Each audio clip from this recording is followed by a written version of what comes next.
계신 하나님 아버지를 내가 믿사오며 그 외아들 우리 주 예수 그리스도를 믿사오니 이는 성령으로 잉태하사 동정녀 마리아에게 나시고 본디오 빌라도에게 고난을 받으사 십자가에 못 박혀 죽으시고 장사한 지 사흘 만에 죽은 자 가운데서 다시 살아나시며 하늘에 오르사 전능하신 하나님 우편에 앉아 계시다가 저리로서 산자와 죽은 자를 심판하러 오시리라. 성령을 믿사오며 거룩한 공예와 성도가 서로 교통하는 것과 죄를 사하여 주시는 것과 몸이 다시 사는 것과 영원히 사는 것을 믿사옵나이다. 아멘. 내 평생 소원 이것뿐 함께 찬양하겠습니다.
나는 아무것도 아닙니다. 함께 찬양 올려드리도록 하겠습니다.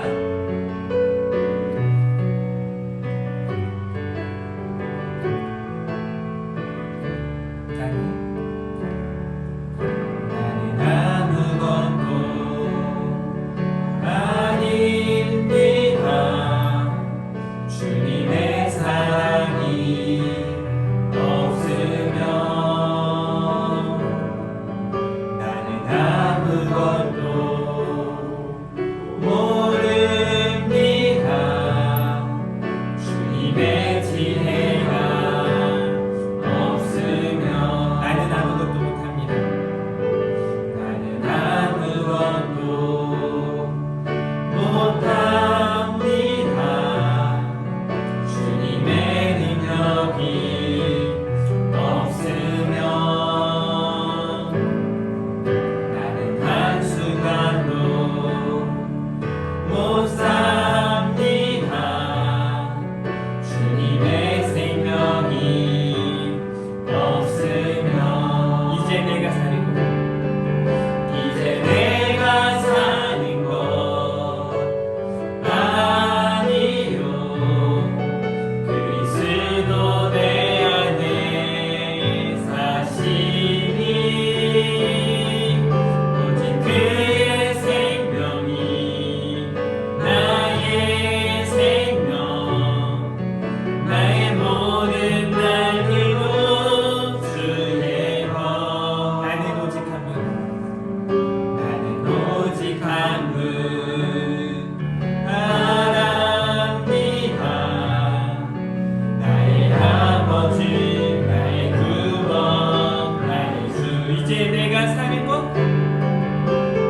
전부 바랍니다. 나의 아버지, 나의 구원, 나의 주. 다시 한번 나는 오직 한 분, 나는 오직 한 분 바랍니다. 나의 아버지, 나의 구원, 나의 주. 한 번 더 할까요? 나는 오직 한 분, 나는 오직 한 분 바랍니다. 나의 아버지, 나의 구원, 나의 주. 그래서 오늘 우리에게 주신 말씀은 마가복음 1장 9절에서 11절입니다.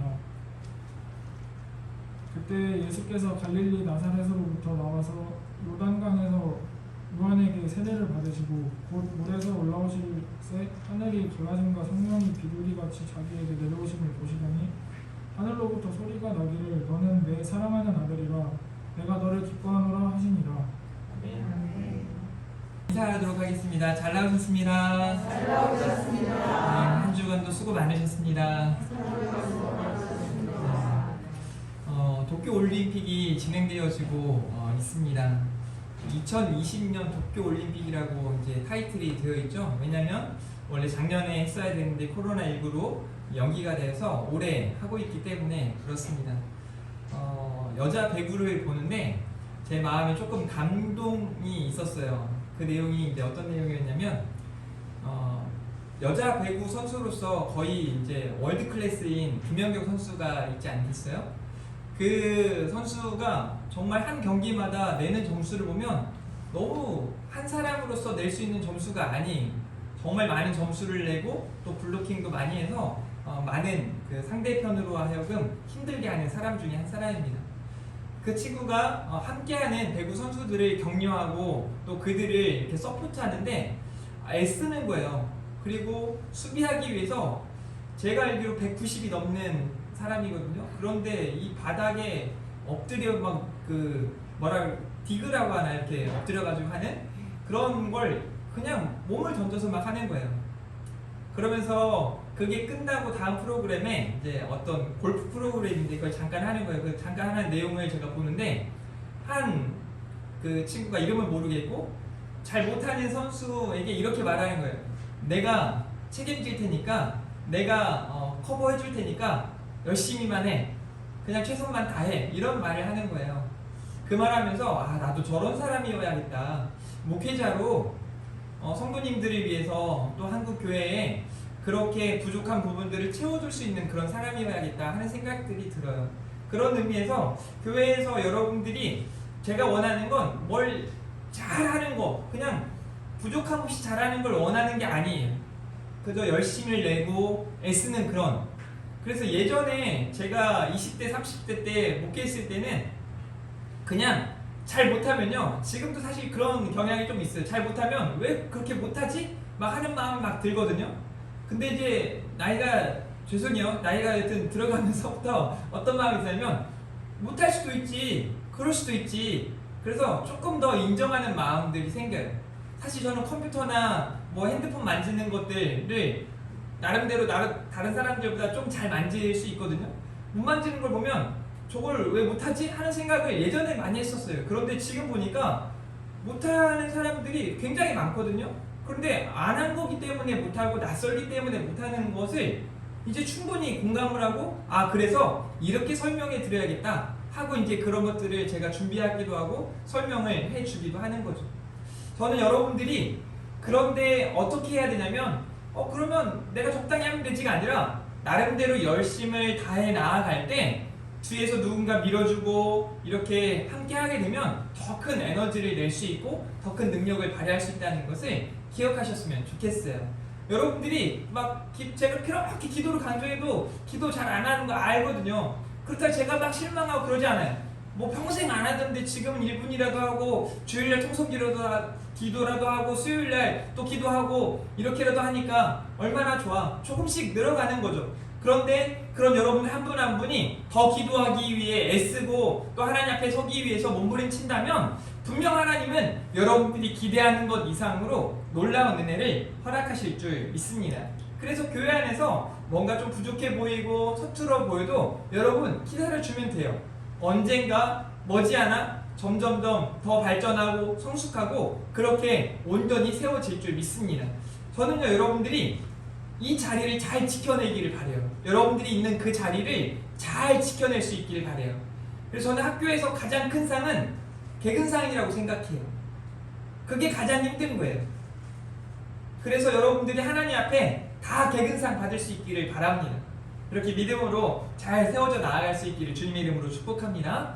더운 여름이어서 제가 여러분들에게 그냥 보기만 해도 아이고 시원하다 하는 생각이 들 그런 물 사진을 준비했는데요. 오늘은 이제 세례에 대한 이야기를 하기 위해서 저 사진을 가지고 여러분들에게 먼저 시작을 하려고 해요. 여러분, 저 물을 보면 어떤 생각이 드시나요? 어떤 생각이 들어요? 목마른 분들은 아유 목마르다 마시고 싶다는 생각이 들 수도 있고, 또 어떤 사람들은 덥다 수영을 하고 싶다라는 생각을 할 수도 있고, 또 이제 설거지를 많이 하시는 분들은 아유 물도 보기 싫어 막 그래서 설거지하기 싫어가지고 이런 마음들도 들 수도 있습니다. 그러나 오늘 세례에 대한 내용들을 들으면서 여러분들에게 하나님이 무엇을 원하시는지를 깨닫는 복된 시간이 되어지기를 바랍니다. 지난주 우리는 복음의 위대함이라는 제목으로 말씀을 나누었습니다. 세례 요한이라고 하는 사람, 사실요 세례 요한이라고 하는 사람의 생애는 너무 순식간인 것 같아요. 제가 말씀을 준비해놓고 또 이 말씀을 이렇게 되뇌이면서 세례 요한에 대한 묵상을 잠깐 하는 시간을 가져봤거든요. 그런데요, 마음이 뭉클해졌어요. 왜냐면 저는 지금 40이 넘었거든요. 세례 요한은 40이 안 돼서 죽은 사람이에요. 30세 그냥 30대의 목숨을, 그것도 막 세례 요한이 여러분 어떻게 하다가 죽은지 아세요? 복음 전하다가 죽었을까요? 세례 요한이 무엇 때문에 죽었을까요? 막 그 설교 열심히 하다가? 아니면 전도하다가? 아니에요. 당시에 왕이었던 사람에게 무언가 충고하고 그 충고에 대해서 왕이 싫어해가지고 그것 때문에 세례 요한이 그냥 목숨을 순식간에, 그 짧은 생애. 그러나 세례 요한의 생애를 보면 정말 임팩트 있는 거예요. 주의 길을 준비하는, 그가 외쳤던 메시지들 중에 회개하라 천국이 가까이 왔노라 라고 하는 메시지는 예수님이 전해야 할 메시지의 핵심 내용이었고, 그가 예수님에 대하여 나는 쇠하여야 하겠고 예수님은 그는 흥하여야 하겠노라 라고 말하면서 그렇게 주의 길을 준비하는 사람으로 아주 강력하게 사역했던 그런 사람 중에 한 사람이에요. 그 세례 요한이 주의 길을 준비하는 사람이었다라는 거죠. 왜요? 자기가 겸손해지고 자기가 드러나기 위함이 아니에요. 누가요? 예수 그리스도, 우리 주님이 드러나시기 위하여, 예수님이 나타나시기 위하여 예수님의 사역을 잘 감당하실 수 있도록 그 길을 평탄하게 하고 그 길을 준비했던 세례 요한. 우리도 이 시대를 살아가면서 나 자신이 드러나기보다는 우리 주님께서 나타나실 수 있도록 그렇게 살아가야 할 줄 믿습니다. 세례 요한은 물 세례를 베풀었는데요, 또 다른 이름으로 회개의 세례를 베풀었다라고 말씀을 하고 있습니다. 세례를 받는 데 있어서 그의 가장 핵심적인 요소는 회개였어요. 회개. 그래서 요한이 예수님에게 세례를 베풀었고 세례를 베풀 사람이었기에 세례 요한이라는 칭호를 얻은 사람이에요. 그런데 그의 세례를 또 다른 이름으로 회개의 세례라 불렀다는 것에 의미가 있는 거죠. 사랑하는 성도 여러분, 우리도 하나님 앞에 매일의 삶 속에 회개하고 결단하셔야 해요. 회개할 게 없을까요? 회개할 게 얼마나 많은지 몰라요. 내가 알고 지은 죄 혹은 모르고 지은 죄도 많이 있기 때문에 그렇습니다. 세례 요한이 예수 그리스도를 가리켜 나보다 능력 많으시니 라고 말씀을 하고 있습니다. 한국교회 목회자들과 또 이 시대의 교회 성도들과 많은 차이가 있어요. 사실요, 제가 목회자들도 만나고 장로님들도 만나고 또 밖에서 여튼 그래도 열심히 있는 성도들을 만날 때가 많거든요.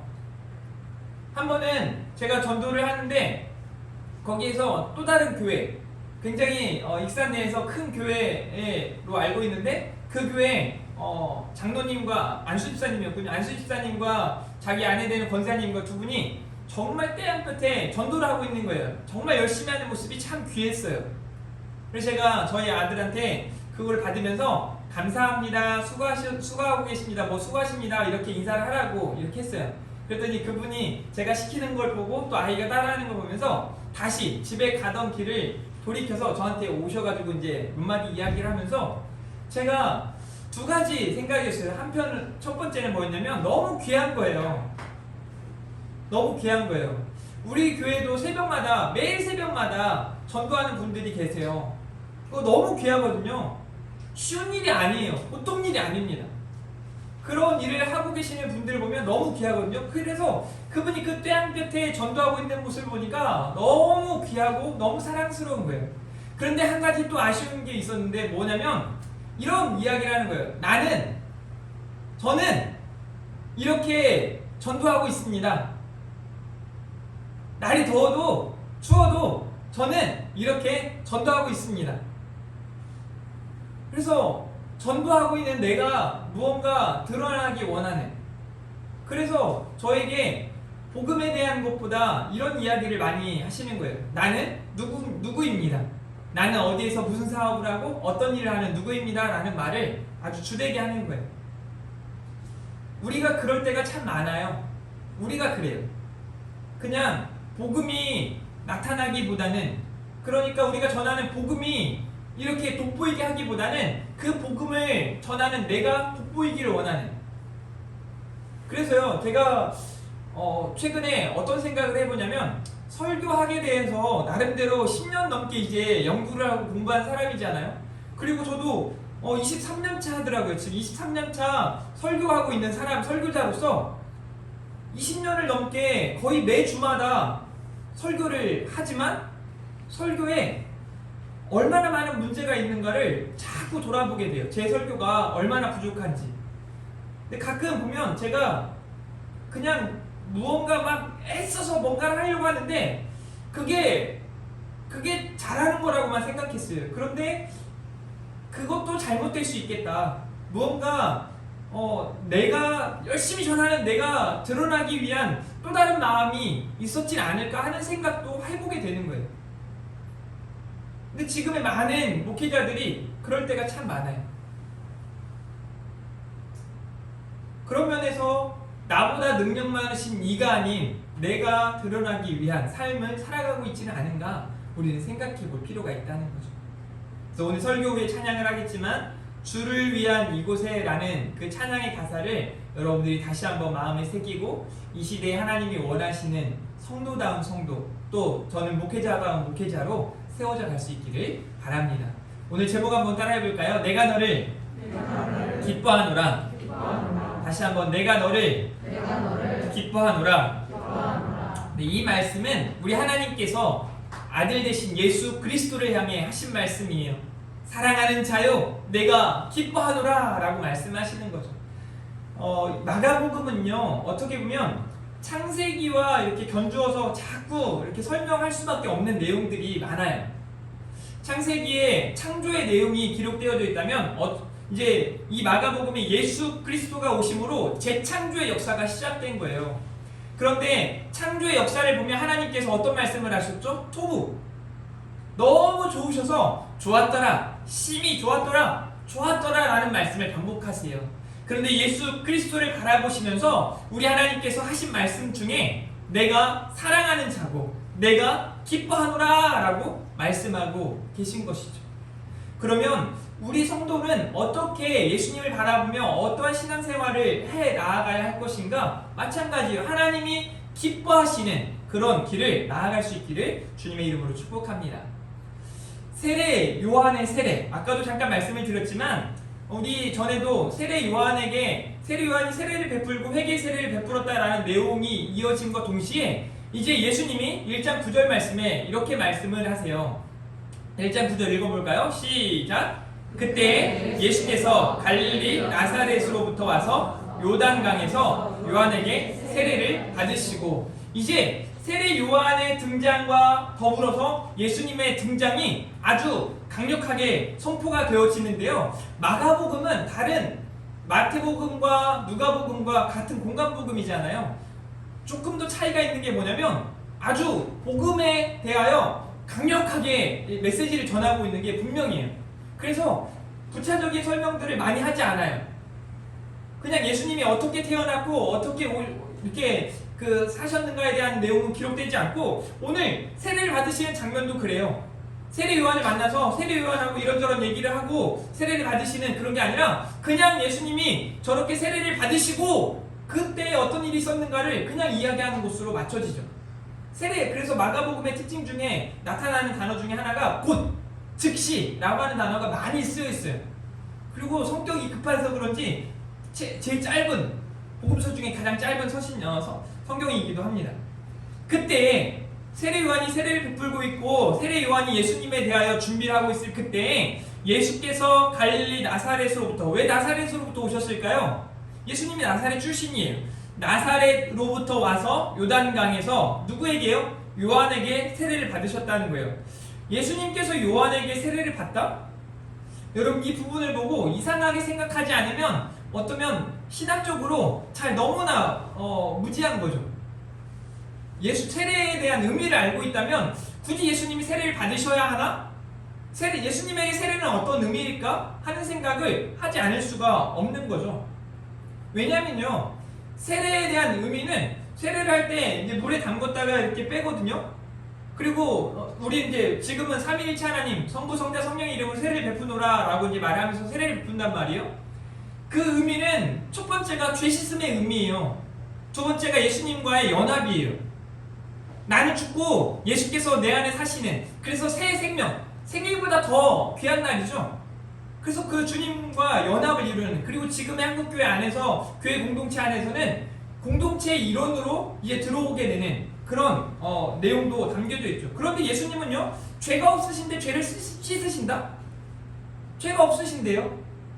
그래서 세례 요한이 예수님에게 이제 하는 말도 조금 이따가 설명을 드리도록 할게요. 요한이 볼 때 아무리 봐도 예수님이 자기한테 세례를 받으시면 안 되거든요. 그런데 예수님이 이것이 옳고 이것이 하나님의 의를 이루는 것이고 합당하다라고 말하시면서 세례를 받으신다는 거죠. 그런데 그 예수님의 세례받는 그 사건 가운데 나타난 놀라운 역사를 오늘 우리가 함께 살펴보기를 원한다는 거죠. 첫 번째로는요, 예수님이 받으신 세례를 요한의 물세례라고 말해요. 요한이 물로 베푼 10절 말씀 같이 한번 읽어보겠습니다. 10절입니다. 시작. 물에서 올라오실새 하늘이 갈라짐과 성령이 비둘기 같이 자기에게 내려오심을 보시더니. 아멘. 이 말씀을 제대로 보았다면 어떤 창문이나 벽에 막 그림 그려진 거 보면 요한이 예수님에게 세례를 베푸는 장면이 있는데요. 제가 볼 때는 잘못됐어요. 이 장면을 생각하면서 예수님 세례를 막 두 번 받지 않으셨거든요.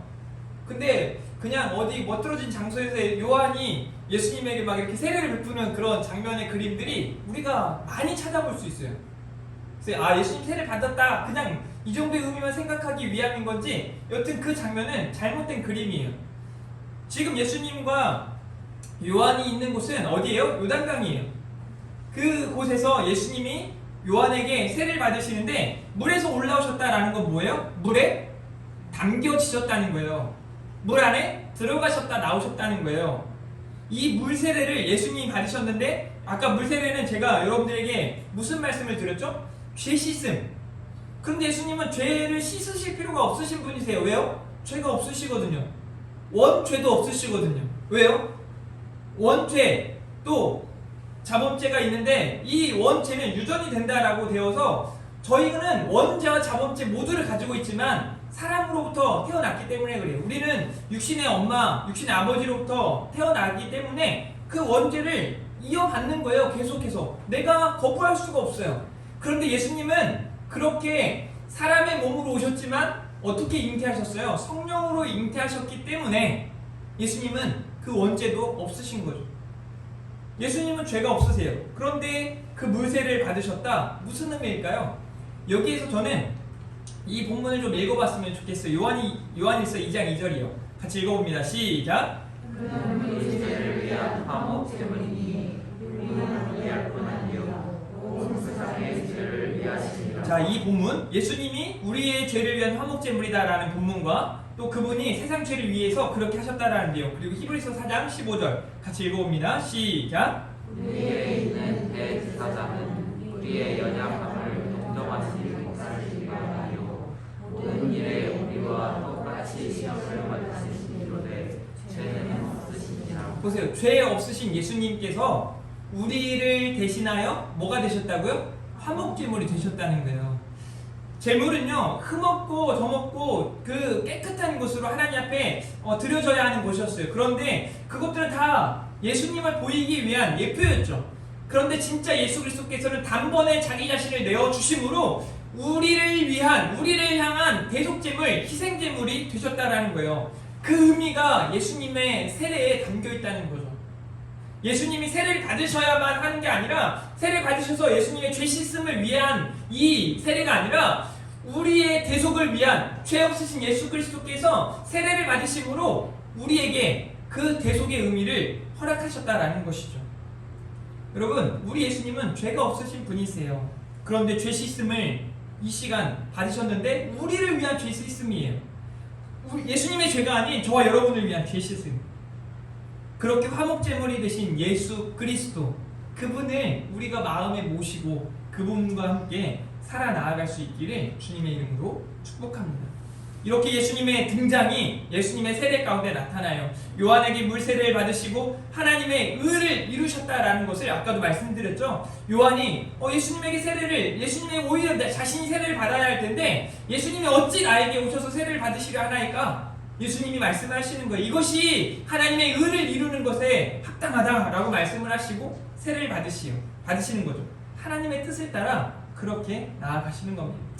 두 번째로는요, 성령의 내려오심이 오늘 본문 가운데 나타나요. 10절 말씀, 곧 물에서 올라오실새 보세요. 하늘이 갈라짐과 성령이 비둘기같이 자기에게 내려오심을 보시더니 라고 말씀하세요. 사도행전 2장 1절부터 4절 말씀, 오순절 마가다락방의 성령의 강력한 임재와 같이 그들이 다 성령의 충만함을 받고 라는 이 말씀과 같이 성령의 임재가 예수님의 세례 모습 가운데 나타나고 있는 거죠.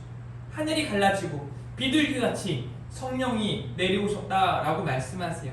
그 성령님의 임재가 예수님에게 내려오시고 강력하고 신비적인 임재로 성령 충만함을 나타내 보이신 겁니다.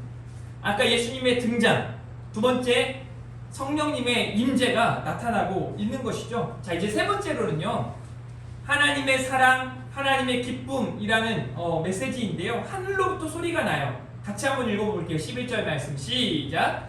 하늘로부터 소리가 나기를 너는 내 사랑하는 아들이라 내가 너를 기뻐하노라 하시니라. 아멘. 여러분, 이 말씀이, 이 소리가 들려졌다는 거예요. 그런데 그냥 이 말씀이 우리가 듣고 지나칠 수 없어요. 왜냐하면 예수님이 태어나시고 예수님이 이 땅에 오시기 전, 그리고 말라기 선지자 사이에 400년이라고 하는 침묵기가 있단 말이에요.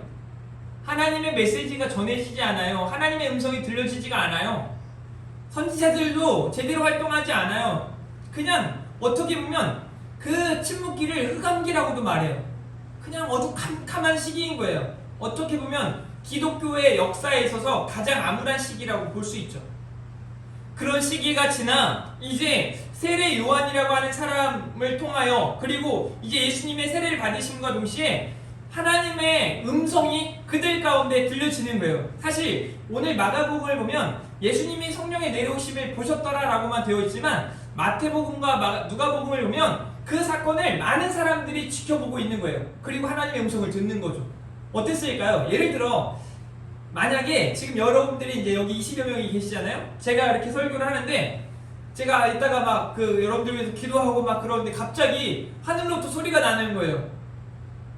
최인호 목사는 내가 사랑하는 아들이요, 내가 참 기뻐한다. 만약 이런 음성을 여러분들이 함께 들었다면 어떤 생각이 들었을까요? 아마요, 다음 주부터 이 자리가 막 내가 터질걸요? 막 그렇게 될걸요?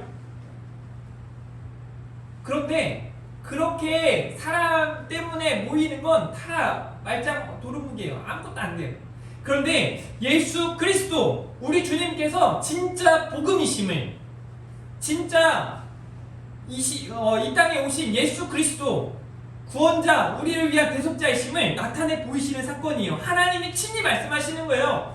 여러분, 이 말씀과 이제 마무리되어지는 예수님의 십자가 사건과 우리 함께 살펴본다면 이건요, 예수님을 하나님께서 사랑하지 않으셔서 내어버리신 게 아니라 지극히 사랑하시고 너무 기뻐하시는데 그 예수 그리스도를 저와 여러분을 대신하여 내어주셨다는 거예요.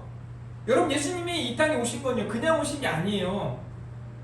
죽기 위하여 오신 거예요. 저와 여러분을 살리기 위하여 오신 거예요. 우리는 값없이 의로움을 입었지만, 우리는 어떤 대가를 치르지 않고 그 하나님의 은혜를 입었지만, 그 값은, 예수님이 치르신 그 값은 세상의 그 무엇과도 견줄 수 없는 그 예수님의 생명, 천지 무엇과도 바꿀 수 없는 예수 그리스도의 그 사랑, 그 값을 치르셨다는 거예요. 그러니 마가복음 우리가 함께 내내 살펴보면서 계속 무엇에 집중해야 되는가? 복음 대신 예수 그리스도에게 집중하셔야 돼요. 그래서 우리 하나 교회가 이제 더 성숙해서 사람들이 어떤 교회냐고 물을 때 예수님이 돋보이는 교회입니다. 예수님이 드러나는 교회입니다. 예수님이 주인 되는 교회입니다. 예수님만 찬양하는 예수님이 전부인 교회입니다. 이렇게 말할 수 있는. 여러분, 어느 정도 성숙한 성도님들은요, 어느 교회를 가보면 알아. 어느 정도 대충 알아요. 이 교회가 예수 그리스도 중심의 교회인가? 담임 목사 중심의 교회인가? 아니면 장로 중심의 교회인가? 성도들 중심의 교회인가? 아니에요. 그거 다 아니에요. 목사도, 장로도, 성도들도 교회의 주인공이 아니에요. 예수 그리스도, 오직 예수 그리스도. 왜요? 그분은 하나님 말씀하시잖아요. 내가 사랑하는 아들이라고, 내가 기뻐하노라고 말하고 계시는 거예요. 그리고 예수님의 삶은요, 예수님의 생애는요, 진짜 온전히 하나님의 기쁨을 위해서 사셨다는 걸 알 수 있어요. 심지어 그 십자가 앞에 인간적인 두려움과 어떤 그런 마음의 불편함을 가지고 계셨음에도 불구하고, 그게 자신의 뜻일지 모르겠지만 하나님을 향해 이렇게 기도하는 거예요. 하나님, 내 뜻대로 마옵시고. 이게 신앙인의 가장 성숙된 모습이에요. 여러분, 이렇게 기도하시는 분 계세요? 하나님, 저 이렇게 되고 싶고 저렇게 되고 싶은데요, 제 뜻대로 마옵시고 아버지의 뜻대로 하여 주십시오. 그렇게 기도하시는 분 계신가요? 제가 상 주고 싶어요. 우리는 자꾸 내 뜻대로 하나님 이렇게요 저렇게요 라고 기도하잖아요. 그런데 우리 주님이 보여주세요. 친히 보여주세요. 내 뜻대로 마옵시고 아버지 뜻대로. 그렇게 예수님은 온전히 하나님의 기쁨을 위해서 사셨다라는 거죠.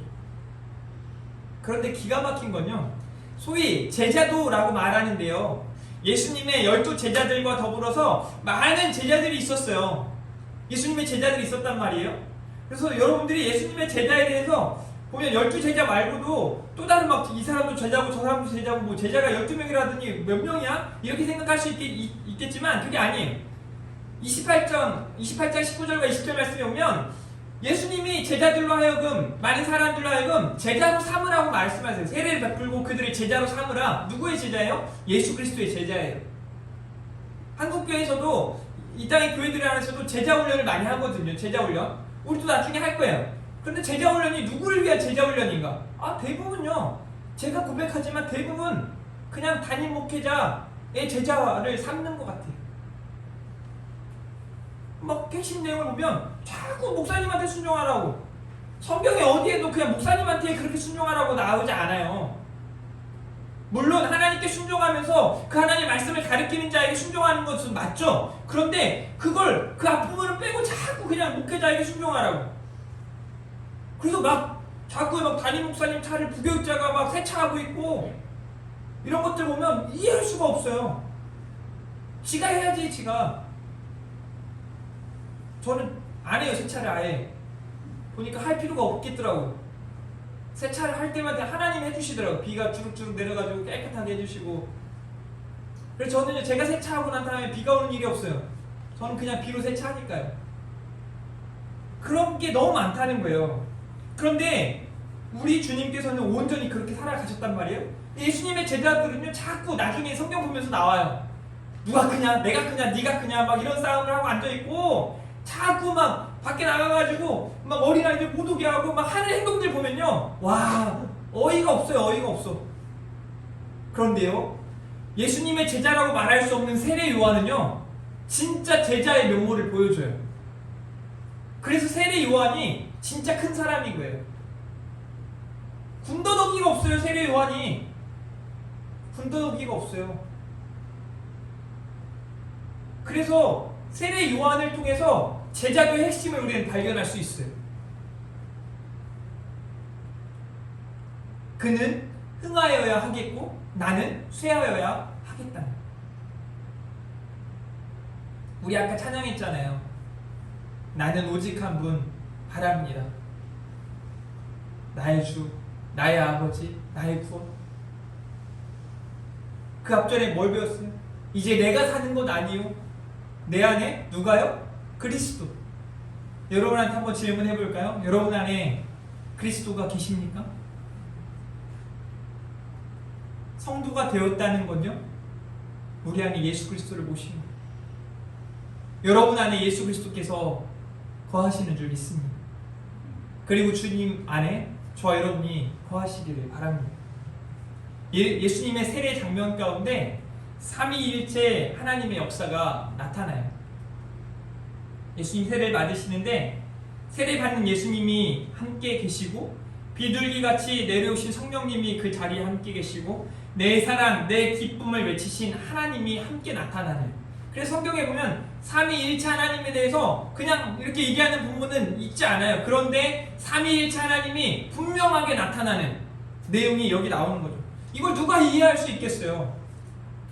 여러분, 예수님으로, 성령님으로, 하나님으로 나타나신, 이렇게 각자로 나타나신 우리 하나님께서 한 분이시라는 이 말이 여러분 이해가 돼요? 이건요 이해 문제가 아니에요. 이건 믿음이에요. 자꾸 이 설명을 막 어떤 분은 촛불을 켜가지고 여기 이 촛불에 나타나는 그 이 심지는 뭐 하나님이고 이 불은 성령님이고 불의 빛이 뭐 예수님이고 뭐 이런 식으로 설명을 자꾸 한단 말이에요. 아니에요. 그런 의미로서 삼위일체를 설명할 수 없어요. 삼위일체는 설명한다고 설명되어지는 게 아니에요. 셋인데 하나다 이게 어떻게 설명이 되어져요? 이건요 믿음이에요. 이건 신비예요. 그런데 웃긴 건요 너무 웃긴 게 아니라 너무 놀라운 건요 그걸 우리는 믿어요. 믿잖아요. 여러분 안 믿으세요? 삼위일체 하나님에 대하여 부인하면 이단이에요? 안 믿으시나요? 믿어요. 하나님, 성부 하나님, 성자 예수님, 성령 하나님을 우리는요 각자 역사하시지만 그분이 한 분이시라는 걸, 한 하나님이시라는 걸 우리는 믿어요. 이게 하나님이 주신 은혜인 거죠. 예수님의 이 세례를 받는 장면 가운데 나타난 하나님의 놀라운 역사예요. 여러분이 마가복음을 보면서 다음 주 예수님이 시험 받으시는 장면을 볼 수 있는데요. 우리가 이해할 수 있는 게 아니에요. 이해로 넘어갈 수 있는 부분이 아니에요. 이건 믿음이에요. 왜 예수님이 그리하셔야만 했는가? 성경을 보면서 자꾸 사람에게 주목하려고 하지 마세요. 그냥 부족한 누군가에게 주목하려고 하지 마세요. 가끔 그 사람들 보면서 내가 그러겠구나, 내가 크려고 하고 내가 자꾸 내 뜻대로 하려고 하는구나 이런 걸 깨달으면 좋지만 그 안에 나타나는 예수님을 자꾸 여러분들이 떠올릴 수 있어야 돼요. 예수 그리스도를 만나셔야 해요. 다음 주에 또 예수님 세례받는 장면, 예수님 시험받는 장면을 통해서 무엇을 보아야 하는가? 예수님이 왜 시험을 받으셨는가? 어떻게 시험을 받으시는가? 그리고 그 시험 가운데 어떻게 하셨는가? 왜 그렇게 하셨는가를 볼 수 있어야 하는 거죠. 사랑하는 우리 하나님의 성도님들이 이번에 마가복음을 함께 대하면서 진짜 견고하고 흔들림 없는 신앙 위에 설 수 있기를 주님의 이름으로 축복합니다. 오늘 세 가지 말씀 함께 나누었습니다. 요한의 물세례를 받으신 예수 그리스도, 그래서 하나님의 의를 이루신 예수님의 모습, 성령님의 강력한 임재가 나타나고 있고요. 또 하나님의 사랑, 하나님의 기쁨이라는 표현이 하나님의 소리로 들려지고 있는 모습을 통해서 이 땅에 오신 예수 그리스도가 어떤 분인지를 우리가 함께 살펴보는 시간을 가졌습니다. 우리 이 말씀 생각하시면서 함께 찬양하는 시간 가졌으면 좋겠는데요. 찬양하면서 준비된 예물도 드리도록 하겠습니다. 주를 위한 이곳에 함께 찬양하겠습니다.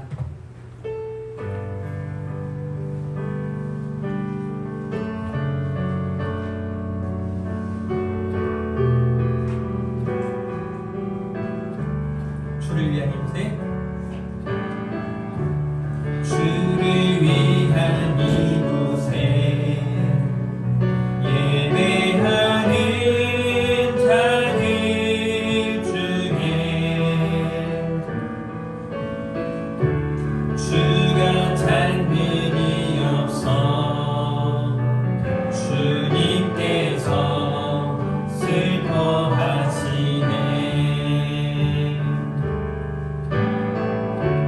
주님이 찾으시는 그 한 사람 그 예배자 내가 그 사람 되길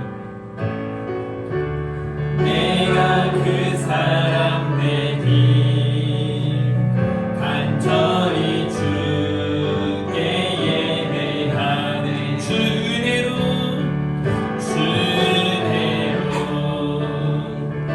이곳에 서 있네 주인께 엎드려 절하네. 그 어느 것도 난 필요 없네. 주님만 경배해. 주 은혜로 이곳에 서 있네 주인께 엎드려 절하네. 그 어느 것도 난 필요 없네. 주님만 경배해. 아멘. 기도하겠습니다. 하나님 감사합니다. 우리 주님의 세례받는 장면 속에 나타난 하나님의 은혜를 우리가 기억하며 삼위일체 하나님의 역사 가운데 이 시대에 하나님을 기뻐하며 하나님을 기쁘시게 하는 한 영혼 한 영혼 되게 하여 주시옵소서. 복음이신 예수 그리스도를 우리 마음에 품고 주님이 우리 안에, 우리가 주님 안에 거하는 하나님의 은혜가 사랑하는 온 성도님들 가운데 충만하게 나타나기를 원합니다. 우리 주님이 가신 그 길 바라보며 하나님을 기쁘시게 하는 한 영혼 한 영혼 될 수 있도록 굳건한 믿음 위에 우리를 세워 주시옵소서. 하나님을 사랑합니다. 감사합니다. 예수님 이름으로 기도합니다. 아멘.